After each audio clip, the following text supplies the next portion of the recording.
Shalom, Bapak Ibu Saudara. Kita teruskan tema kita menjalankan kerajaan sorga di bumi.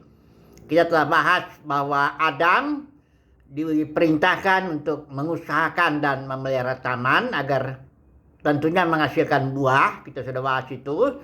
Tetapi ada satu perintah yang Tuhan berikan, jangan kamu makan buah pohon pengetahuan yang baik dan yang jahat. Nah, sekarang kita mau bahas bahwa Adam gagal menjalankan kerajaan sorga di muka bumi karena Taman Eden itu adalah simbol daripada kerajaan sorga di muka bumi. Tetapi kita mau melihat setidaknya ada 2 poin lah mengenai kegagalan Adam ini.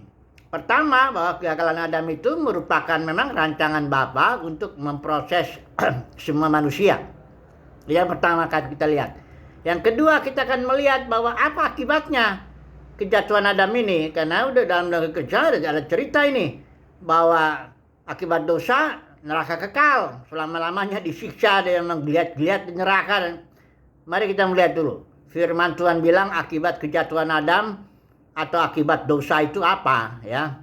Mari kita melihat yang pertama dulu, bahwa kejatuhan Adam itu adalah rancangan Bapa sendiri, ya, sebagai cara untuk memproses manusia, ya. Mari kita melihat dulu di Roma pasal 8, ya. Ini jelas tertulis, saudaraku, ayat 20 saya baca, ya. Karena seluruh makhluk telah ditaklukkan kepada kesia-siaan. Itu artinya seluruh makhluk, artinya Adam dan keturunannya itu takluk ke dalam alam maut. Itu ada alam kesia-siaan, bukan oleh kehendaknya sendiri, bukan oleh kehendak Adam atau kehendak Hawa, bukan. Tetapi oleh kehendak Dia, itu maksudnya kehendak Bapa di sorga, yang telah menaklukkannya. Tetapi ayat 21 dalam pengharapan, ada maksudnya nanti akan dibebaskan juga, ya. Coba baca silakan ayat 21. Nah, jadi artinya kejatuhan Adam adalah rancangan Bapa dalam memproses semua manusia agar menjadi serupa dan segambar dengan Dia dan menaklukkan segala sesuatu. Karena itu kejadian 1 itu rencana Bapa, nggak boleh gagal. Kan sudah bahas. Rencana Bapa nggak boleh gagal. Ya, oke lah. Nah, sekarang jadi itu satu poinnya, bahwa semuanya dirancang. Bahkan salib pun, kematian Yesus sudah dirancang. Sudah baca Wahyu pasal 13 ayat 8. Ya. Itu dikatakan bahwa Yesus anak domba itu sudah disalibkan, ya. Disembelih sebelum dunia dijadikan. Jadi Yesus sudah disiapkan, bukan karena Adam jatuh tiba-tiba Tuhan kaget terus udah kita selamatkanlah sebagian ini, ya, di kayu salib lah Yesus harus mati katanya. Itu bukan begitu. Semua sudah dirancang jauh sebelumnya, bahkan sebelum segala sesuatu ada sudah dirancang kematian Yesus, ya, di kayu salib itu, ya. Siapa yang merancang? Ya Bapa di sorga lah, ya. Semuanya dirancang, segala sesuatu berasal dari Dia, oleh Dia, dan maksudnya Dia yang menggerakkan semuanya, dan kepada Dia, kepada kemuliaannya, kepada maksudnya, kepada kehendaknya, begitu, ya. Jadi jangan aneh-aneh lah, ya.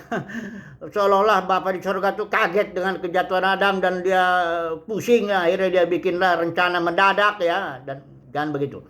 Itu poin pertama, bahwa segala kejatuhan Adam merupakan rancangan Bapa sendiri. Yang kedua, apa sih akibatnya setelah Adam itu jatuh? Nah, mari kita lihat ini, ya. Kejadian 2 ayat 15 gini, ya. Ayat 17, ya. Pohon pengetahuan, sebab pada hari engkau memakannya, makan pohon pengetahuan itu, ya, yang dilarang itu, pastilah engkau mati. Nah, banyak orang berpikir mati ini apa artinya, ya. Mati itu istilah Ibrani di sini itu mut, itu sebenarnya mati istilahnya Ibrani itu. Tapi yang ditulis di sini mut tamut. Artinya dalam bahasa Inggris terjemahnya dying you will die. Artinya begitu ada makan buah pohon pengetahuan itu, dia langsung mati, dalam arti dia terputus, dia mendapat satu jenis hidup yang berbeda dengan Elohim itu.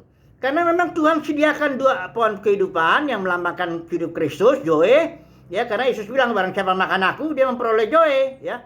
Ini pohon pengetahuan, pohon kehidupan ini simbol daripada jenis hidup Elohim. Sementara pohon pengetahuan itu simbol daripada jenis hidup yang Alkitab bilang maut. Karena upah dosa itu maut. maut ini jenis hidup yang terpisah dari Elohim, membuat manusia independen. Dia berpikir sendiri, berperasaan sendiri, berbuat menurut keinginannya sendiri. Karena dia memiliki jenis hidup maut, yang namanya maut, yang terpisah dari Elohim. Nah, ketika Adam makan buah itu, dia langsung mendapat jenis hidup itu, maut. Tapi dia nanti kan artinya dying, you will die. Dying itu artinya dalam proses kematian karena jenis hidupnya itu. Dan you will die. Pada gilirannya, pada waktunya Adam akan mati secara fisik. Itu sebabnya Adam masih hidup yang 900 tahun ya, itu kemudian dia mati. Begitu juga keturunan Adam. Semua yang lahir dari Adam dan Hawa itu semuanya memiliki jenis hidup yang Alkitab menyebut maut. Itulah upah dosa. Makanya Roma pasal 6 bilang, ayat 23, upah dosa adalah maut, bukan neraka kekal. Jangan tambah-tambahin. Itu dari Agustinus itu. Diteruskan oleh Calvin, teruskan lagi sampai sekarang ya. Dipercayalah mayoritas orang Kristen sekarang bahwa upah dosa itu neraka kekal. Dari mananya? Baca Alkitab dengan baik ya. Itu istilah aion itu, makanya istilahnya kita baca ya, istilah Ibrani olam dan istilah aion itu zaman waktu itu ya, bukan kekal dalam arti selama-lamanya. Kekal itu dimensi yang berbeda. Elohim berdiam dalam dimensi kekal. Dia bilang terang yang tak terampiri, seorang pun tak bisa melihat dia. Kalau waktu dengan kekal itu beda banget, itu beda dimensi. Waktu itu ada awalnya, ada akhirnya. Ya oke lah. Jadi akibat daripada dosa Adam dan Hawa, serta keturunannya itu akibatnya itu adalah memperoleh jenis hidup maut ya. Dan pada gilirannya mati secara fisik. Nah, di kitab Ibrani maut ini dikuasai oleh iblis, jenis hidup maut itu ya. Suruh baca itu, iblis berkuasa atas maut. Ya.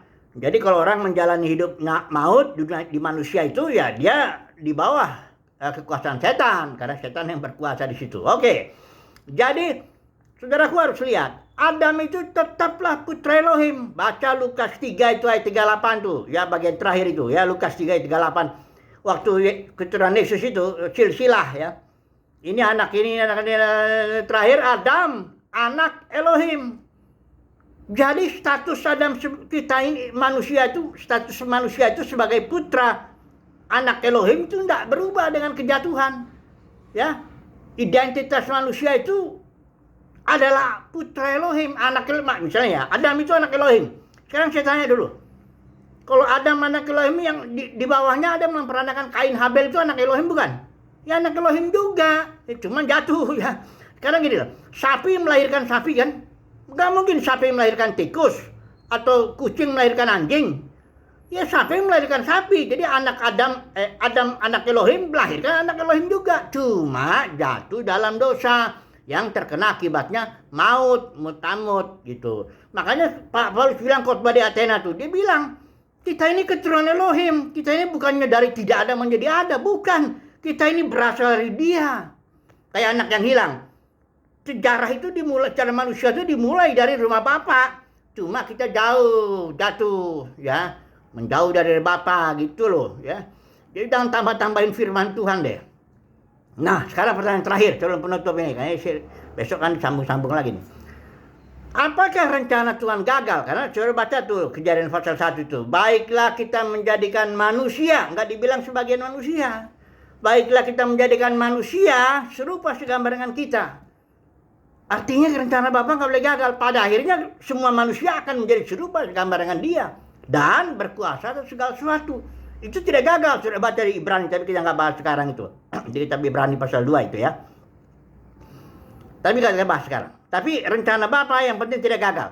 Bagaimana caranya? Pada akhirnya Bapa di surga memiliki buah sulung ciptaan yang adalah putra-putra Elohim yang akan ditampilkan nanti kepada kedatangan Yesus yang biasa disebut kedua kali itu. Pasal 8 itu ya, ayat 19-21. Bahwa akan tampil putra-putra Elohim yang akan membebaskan ciptaan dari perbudakan kebinasaan. Persoalannya ini doktrin glorification by faith. Di dunia kekristenan tuh tidak diajarin Roma pasal 8 itu ayat 19-21. Jadi kadang udah keburu percaya neraka kekal selama-lamanya. Enggak. Nanti putra Elohim tampil di akhir zaman. Yesus akan menghakimi gerejanya. barulah Putra Elohim ini akan membebaskan seluruh ciptaan. Semua manusia akan datang, setiap lutut akan bertelut, lidah mengaku. Yesus juga bilang tuh di Yohanes berapa tuh ya? Ayat 10 ayat 32 itu kalau nggak salah ya. Aku akan, apabila aku ditinggikan ya, mati-mati dan duduk sebelah kanan Bapa, maksudnya aku akan menarik semua orang datang kepadaku ya. Jangan doktrin-doktrin mereka kekal itu merusak sekali itu. Oke lah ya. Jadi hari ini kita percaya bahwa kejatuhan Adam itu merupakan rencana Bapa, bahwa upah dosa itu maut, dan bahwa rencana Bapa tidak mungkin gagal. Pada akhirnya melalui Putra Elohim yang akan membebaskan ciptaan, maka Bapa menjadi semua dalam semua ya. 1 Korintus 15. Oke lah ya. Haleluya. Amin.